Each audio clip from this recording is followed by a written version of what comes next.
Hey guys, what is up? It is SSD Middleman here with GuidesForUsAll, and today I'm going to be giving like a complete rundown of dark sectors in Warframe. So, dark sectors are new nodes that you can find on planets that can only be accessed by building solar rails with your clans. So, these new nodes offer bonuses such as extra credits upon completion, extra experience with a certain weapon, and extra resource drop rates. So, if you are in a clan like me, I'm in the Crescent Moon clan, we have a crapload of solar rails set up now. You can look through your solar rails here and join in on a mission with some of your clan mates. And yeah, so this is some gameplay of me playing on one of our series rails with I think like a 35 or 40% increased resource drop rate. Just in one of these matches, I played to wave 5 or 10 or something, and I got 3 Oracle cells, so I was very happy about that. I'm not sure if that's something that happens often, because I played a few other games and I didn't get as many Oracle cells then. I got maybe like 1 each game, but if you can really get that many Oracle cells just from farming these kind of missions with the increased resource drop rate, then I would definitely recommend doing it. These Dark Sector missions are pretty much filled with infested. As far as I know, they're only infested in these missions. All the ones that I played are infested, correct me if I'm wrong, so they're actually pretty easy no matter what level you are. My hate in this gameplay is pretty low leveled actually, and I'm taking out these infested with ease that are on Ceres, one of the higher level planets. And the experience gain you get is actually pretty ridiculous, since on this planet it's like a 35% experience gain, plus the 40% extra for melee means you're going to be ranking up your melee weapons like crazy using them on this planet. Also note that that credit bonus at the bottom is just a bonus, as you will still get the regular amount of credits you get for completing the mission and more.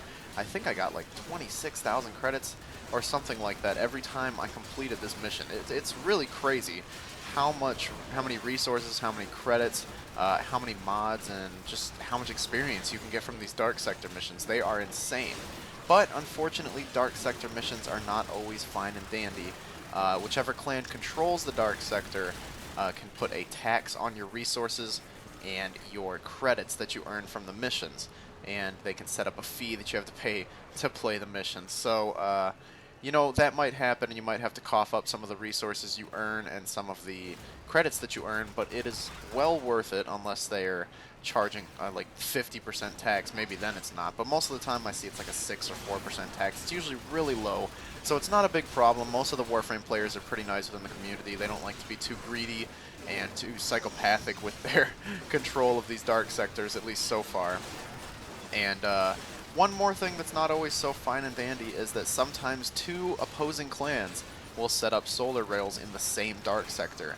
And right now, if you're playing Warframe on the PC, you will notice that pretty much every dark sector node is being competed over right now by two rival clans. So when a dark sector is being rivaled over by two competing clans, you will be able to choose to fight for one of those clans and to damage the other person's solar rail. So let's say you're fighting for my clan, which is Crescent Moon, and you are opposing some other clan. Let's just say they're clan number 2. So you play a mission for my clan, and clan number 2's solar rail will get damaged. Damage it enough and it will explode. If 48 hours go by without either of them getting destroyed, it will just give the node to whichever solar rail has the most health. So that is how you compete with them. The missions that you play are kind of like sabotage missions, I would compare them to. You kind of just go in and press 4 buttons in a reactor engine room, and then you leave and you complete the mission. Some things to note: you do not get any credits for completing this mission. There's like no mission reward, so that's kind of ridiculous, and this mission is basically a higher leveled Void mission. I mean, it's kind of weird. It literally uses the same tile set as the Void, except for that one engine room where you go to disable the 4 engine cores, which is, it's really weird, but also you can get void containers in this map. Yes, you know those void containers I've shown in pretty much all my guide videos and told you guys that that's a great place to get mods. You can get them in here. Seriously. It's really weird, it's ridiculous, but you can, and you can just play these missions to help your clan out and also get void containers with mods in them. And there's a secret location right here. It'll be by one of the 4 generators you have to deactivate every single time you play this mission. You can drop down, and there will be a room with 7 or 8 canisters in there. Yeah, 7 or 8 of them, and then it'll have 2 or 3 lockers open. So, yeah, every time you play this mission, you can get an upwards of 10 void canisters without even really trying. So, Yeah, if I had to say, if I had to vote in this, I would say you should support my clan just because, well, that's the clan I'm in. I don't know. I'm not trying to bias you guys towards anything, but come on. Come on, you gotta help me out a little bit.